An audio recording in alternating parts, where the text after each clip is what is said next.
jobs. Before you start going ham on job applications in the new year, make sure you know how to spot ghost jobs. If you are not already privy to this frustrating phenomenon, ghost jobs are job postings at legitimate companies that don't actually represent a real job opportunity. And they happen for a variety of reasons, most typically pointing to bad behavior from the employer. In a survey, 60% of hiring managers actually reported to leaving job postings up for more than a month for a number of reasons. Maybe they want to give the impression a company is still growing. Maybe they want to continue to collect resumes in case a current candidate doesn't work out. And some even admitted to using it as a scare tactic to motivate current employees because they think their job is at risk. Listen, we believe in...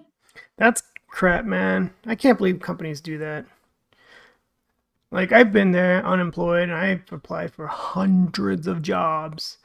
And when I hear people on the internet say they have applied to hundreds of jobs, I believe them too. And you get barely any responses. Usually you get ghosted. You don't hear anything that they rejected you. You get some responses in an email saying they rejected you. Or you might get an interview.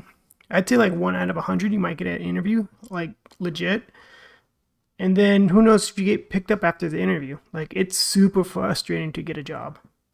In the supernatural over here, and with the chaos of the 2023 hiring market, we're trying to stay away from ghost jobs at all costs. What are you doing? What's up, man? I'm washing dishes. Oh, she didn't explain how to spot a ghost job. She described them, but I don't know how to identify a ghost job. If someone can put that in the comments, that'd be great. Applying to jobs is kind of like dating. You're putting yourself out there, you're waiting for a response, you're seeing if that company picks you.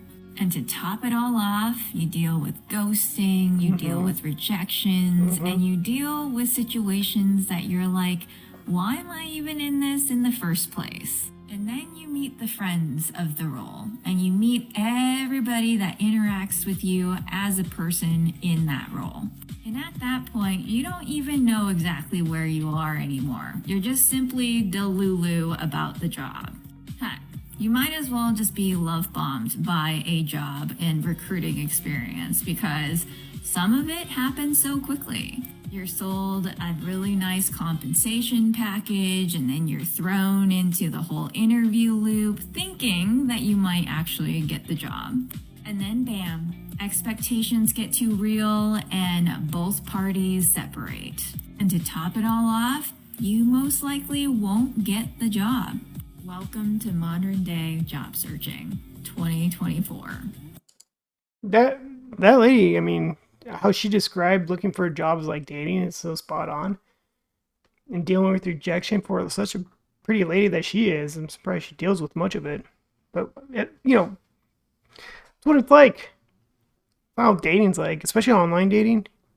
It's like kind of throwing out applications out there. Same with the job, finding a job, throwing out applications on Indeed and everywhere else, wherever you can find it. Hopefully, hoping that someone's going to pick you up, will respond back to you. It's just like online dating, hoping that someone will respond to you. And if they do respond, then you schedule an interview. And just like on dating, the first date feels like an interview for a lot of times. You're trying to get to know each other, expectations. That's how the first interview's like. And then sometimes, like she said, like the interviewer, the company's telling you how great they are. They like to brag about themselves. Their benefits, pay, all this gets you all excited. Feels like a great first date, you know? You're excited for the second one, and bam, you don't hear anything anymore from them. You get ghosted. It's like, what the hell? Just to get all hyped up for nothing and to go through the whole process all over again. It's frustrating as hell. So frustrating. As if being ghosted when you apply or no responses is bad enough. The hype up to no job after going 2, 3, maybe 4 interviews and still nothing. Sucks. Please tell me why applying to jobs is so stressful. I applied to 12 last night and my heart has been racing since last night. I literally cried myself to sleep. I don't know what to do. I hate interviews. Interviews make me so anxious. I told myself that I'll start looking for a job in January, and guys, it's January, so I've been looking for jobs And I just feel like, I don't know, I'm not meant for any of these jobs. I feel like I'm way too creative to be like in the business world. I don't know. Last night I was thinking about how if someone gave me a job like in the business world, you know, without interviewing, I would so do it. I would suffer and do it. I don't know why I'm so terrified of interviews. I really don't know what to do. I feel like, I don't know. I don't know what to do, guys. I don't know. Well, with eyelashes that can help you fly across town, I figured you'd be more confident in interviews. But they got to get to know you. That's the whole reason for an interview process. And you're very creative, but the whole interview, I mean, that's kind of a little oxymoron-ish, right? It's very contradicting. So get through the interview. Like, once you get in, just get excited, start talking about why you're great for the position. But, I mean, that's really no excuse. I mean, I was expecting something else, but let's see these other videos. Know about you guys, but I was pretty blown away by the whole ghost jobs thing. Have y'all ever heard about that? I guess I still, even after some explanation, I just still don't really understand the point of ghost jobs and, you know, just constantly contacting people, recruiters reaching out, and it all just being a complete waste of time. For whatever reason, she's dancing, but just talking about the same thing. I've just been talking about this, getting ghosted, recruiters not following up, all of that. It's frustrating. We're in a good news, bad news situation with the job market right now. Let me tell you why. Unemployment up, hiring is slowing down. The jobs that are being hired are probably not the jobs that you're particularly interested in. Mm-hmm. Leading indicator that trouble is ahead is temp workers. And when we don't see temp workers being hired, that's usually a problem. What else is important is the types of jobs that are open. If you look at where job growth is, it's really concentrated into healthcare and social assistance type jobs. Not tech, not the industries we're used to. Welcome to season. That's fascinating to know. The temp job statistic, I've never heard of that one. I figured like temp jobs is like seasonality, like around Christmas time. But I mean, there could be all kinds of temp jobs, like sporting events that come in town and stuff like that, you know, festivals. But if that slowed down, that's sad. That is scary. And yes, I have noticed that unemployment has been ticking up, but it just doesn't feel like it's still under 4%. Right? I'm seeing all these job layoffs, especially in tech, like all over the news, and they somehow suppress those numbers to be under 4%. I mean, it is getting around election time, right? So I figure there's a little, you know, screwing with the numbers. And plus, you know, if you've been unemployed for more than 6 months and you no longer get the benefits, you're no longer in the statistic of unemployed, right? Because unemployment usually lasts for 6 months. And, you know, if you're still without a job and you run dry on unemployment, they don't count you anymore. It's like one of the weird methods of keeping the unemployment numbers down, but we know real unemployment numbers are much higher than that.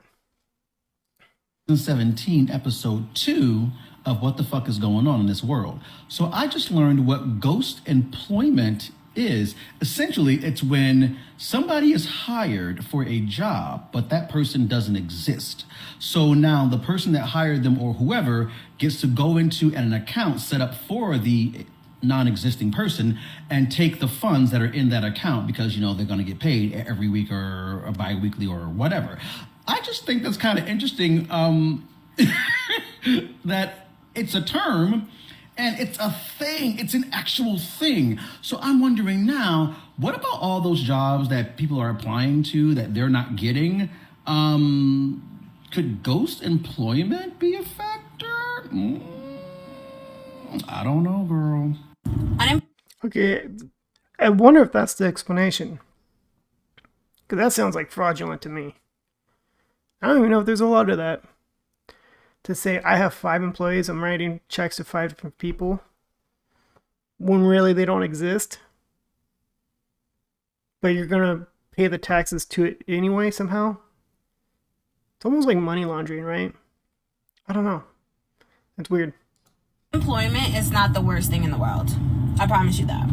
I don't know about you, but it was really hard for me to figure out how to make ends meet while I was employed. So becoming unemployed didn't scare me as much, seeing as I was already in that survival mode, and I just stayed in the survival mode, but now without a 9 to 5. I simply just found new ways to make money. I found new ways to adapt to my circumstances. Please tell me one of them is being an Uber driver. You have a decent looking car and sunroof I see up here. That gives me more potential to make even more money than I was making before I was unemployed. There is a stigma behind being unemployed because of the fact that it's the only way that we've been taught to make money. But when you're pushed up against a wall and you don't have that source of income, you will find other ways to make money. And not only will you find other ways to make money, but you'll put yourself in a position to make even more money. But the very first step in order to do that is coming to a place of acceptance and letting go of the fear of not knowing what's to come. And this particular position of acceptance is when you start to grow and manifest the life that you actually always wanted for yourself. And you get to a place where starting a business doesn't seem so bad. Starting a life for yourself doesn't seem so bad. So sometimes the very first step to the rest of your life is losing something that you thought you wouldn't be able to live without. It's 2024. Well, I mean, she spoke in very general terms, right? But I kind of get the mentality a little bit, because there is something to be said that, like, people get laid off. There have been successful stories that people have created their own jobs, made their own money, started entrepreneurship that way. Mainly because you no longer have a job. You have that motivation of, like, I need to get money now. And you have this free space. So what do you use with that free space? You're still figuring out, how do I make more money? A lot of people just start their own businesses this way. I've heard a lot of success stories this way. Like, some people lost their job and like, I have to figure out something.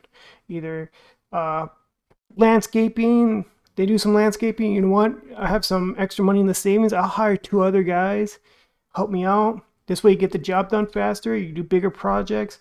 Or if you were in construction, got laid off, like, dude, I know some of these skills, like be a handyman, and then you're out there in the neighborhood passing out your advertising cards, and people call you up and you got work that way. I mean, there's a lot of things that come to people. So I get the mentality of that. It's just, when you have a job, you have this instant gratification of you're having a steady paycheck every 2 weeks. But your pay is like this, right? And you might get a pay raise here, pay raise there. It's very, very slow, right? That's why they say, job hop every 2 years, because then you get skills and then get a new job. But when you're an entrepreneur, if you're hustling out there, your pay can really accelerate. So for those of you who have those kind of stories, I'd like to see them in the comments, please. I'm referring to it as 2020 more. You feel me? Day 1 of the Esther fast, and I'm just now waking up. I'm gonna be so transparent right now. So if you didn't already know, I lost my job. Like, we know, I lost my job. I lost my job December 15th. And I have been struggling. Oh my gosh, the way I have been struggling mentally, I'm dealing with the spirit of fear hard. Okay, spirit of fear has me down bad. I am catching myself feeding into fear, feeding into what ifs, feeding into doubt, feeding into a scarcity mindset. Update, right? It's January 1st. I haven't got my severance. I don't know where I stand with unemployment. My severance only takes me through this month. So technically right now, I don't have rent for January or February. The reason why the spirit of fear, I think, is just attacking me so hard is because I don't want to lose my home. Point blank, period. I don't want to lose my home. I have lost so many homes. I've started over. If you know, you know. I don't want to sit here again. If you know, you know. This year was 2023 that I finally was getting myself out of that paycheck to paycheck, that I was finally getting myself out of that cycle, finding my stability. I just got this apartment. I had to move out my house, the house that I built and loved so much. I already had to let that go, and that was years ago. And I finally was able to rebuild myself to a point where I can at least get, a 2-bedroom and a space again for my son and I. Look forward to with this fast, like I look forward to with any fast, is just to dwell and be still. I got laid off today. I mean, so many people can identify with that. Even I can, right? When you lose your job. And dealing with unemployment's a hassle. They even make that feel like a full-time job, right? Looking for a job feels like a full-time job. And that fear of like, where's my money coming from? Especially if you're someone who's like living paycheck to paycheck, or if you don't have a good emergency fund, it scares the crap out of you, right? And then just somehow you could lose the house and you have to move in with someone. I've done that. It sucks, man. I mean, these are just one of these hard realities in life. That's why I preach so much. Save your money as if you're going to lose your job tomorrow, because your job's not guaranteed, man. Your current job, they could fire you like that tomorrow, right? So always work and save your money as if you're going to lose your job tomorrow. That's how I keep myself sane. Like, if I lose my job tomorrow, I'll be okay for years. Honestly, I'll be fine. But I don't want to lose my job. I would hate that. But I also don't trust my employer to keep me around. The whole employer-employee loyalty is out the window. They fire you like that. I've been at this company for a little over 3 years, and my title is CRM Marketing Manager. I'd be lying if I said I wasn't scared right now, because I'm terrified. But I also have to choose that the universe is doing this for me, not to me. And I have to look at the good things. Like, I never have to take this 4-train commute to work anymore. Got to stop in front of the sun and soak that in. And I cried a lot today, but we're going to be okay. Something better has to be coming along. Okay. Losing a job is such an earth-shattering moment. You feel so less about yourself, right? And it sucks when you lose your job. Because it just feels weird. Like, you wake up on a work day, but you're not getting ready for work. You're not driving to work. You're not heading to work. So it's just like this weird moment that you're in your house, not making money, and trying to figure out how to make money. So I get that. I'm sure everyone else here who's watching this can identify with that. I want to watch one more. Okay, so I personally don't really like when people set themselves up to cry on camera a lot, but I do feel really awful when people are actually really trying and, going through these hard times like that. I was laid off from my corporate job at the end of I have no comment to that last video. I'll just watch this one next. August, the day before my vacation in 2023. I've been unemployed for just over... Getting laid off before vacation is actually a common thing, so they don't have to pay you PTO. I've heard that a lot, which is really weird. 4 months now, and it's time for a little job update. One of the biggest differences that I've seen between 2023 and 2024, and I can do a whole video going in depth on like all the things that I have seen that are different. I am getting a lot of emails and phone calls from recruiters now. It is almost every single day I'm getting at least 1 or 2 contacts from a recruiter. So I think whenever there's a new year, this is when budgets come in, and employees and recruiters have a budget that they could work with and start hiring people. That's why it's really slow before Christmas time, because they still have to figure out whether they can hire someone or not. But 4 months of unemployed is nothing. I've been unemployed for 6+ months before. And I'm sure there's people here who said they've been unemployed for longer than that until they finally landed a job. So, I mean, it's varying. A lot of these recruiters have champagne taste and let me just say no budget. I have been getting some offers that are literally half of my previous salary for a higher level role with management responsibility. And I'm just like, unfortunately, that is not an offer I can accept at this time. Did have one interview with a company that went the whole way to getting an offer. And again, I actually declined the offer, which was really difficult for me because I have been unemployed. However, there were a lot of red flags in the interview process that I was just kind of like, okay, can't ignore those. The offer that they did give me was significantly less than what my previous salary. It was about $40,000 less. and their benefits package was just, it was really bad. I was like, I'm not even excited about the work. There were all of those red flags, so I was like respectfully declined. Really, really hard when you haven't had any offers to say no to something. So I don't know. Okay. I mean, this last girl, she looks like she's in a good place though. Unemployment, she got her hair done, nails done, makeup, she has expensive coffee. So she's in a good spot. I'm not going to judge of like how she's doing. Maybe she had a great emergency fund that can last her for a while, because I'm in that position too. And I understand that you finally get a job offer and it's like way less than you expected, like half of what you're making before. And you know what? It's okay to put yourself at a high standard. If you're not in a position where you just begging and you need the job, go for something better. I don't see anything wrong with that. Now, to get a job offer, I mean, I guess that's the point where you negotiate pay. And then if you can't work it out, because you can't negotiate pay during the interview, they get turned off that way. But, I mean, the job you're applying for, I guess they don't have to state the salary or starting salary or anything like that, right? A lot of them try to keep quiet on that. And I know there's some laws, I think California states that you have to show the salary.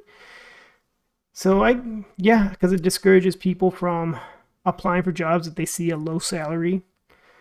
But yeah, I'm going to end it there. If you made it this far, I deserve a like and subscribe, please. Please leave a comment below. I do read them. And until the next video, bye.